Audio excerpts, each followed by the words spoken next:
মার্কিন নাগরিকদের জন্য ঝুঁকিপূর্ণ ২১ দেশের তালিকায় যুক্ত হয়েছে বাংলাদেশের নাম। আমেরিকার পররাষ্ট্র দপ্তরের এক হ্যান্ডেলে প্রকাশ করা এক তালিকায় এ তথ্য পাওয়া যায়।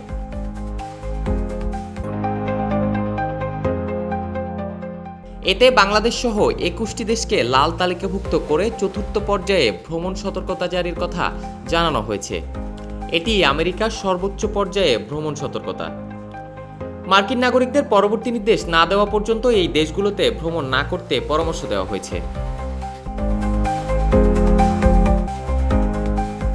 বাংলাদেশ ছাড়া তালিকায় থাকা দেশগুলোতে আছে Afghanistan, Belarus, Burkina Faso, Myanmar, Central African Republic, Haiti, Iraq, Iran, Lebanon, Libya, Mali, উত্তর কোরিয়া, রাশিয়া, সোমালিয়া, দক্ষিণ Sudan, Sudan, Syria, Ukraine, Venezuela এবং ইয়েমেন।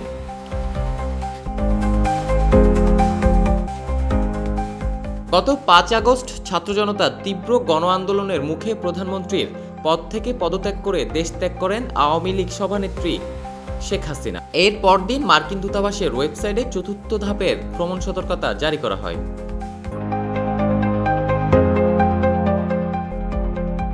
সেই সতর্কবার্তায় বলা হয়েছিল, বেসামরিক অস্থিরতা, অপরাধ ও সন্ত্রাসবাদের ঝুঁকির কারণে বাংলাদেশ ভ্রমণ করবেন না।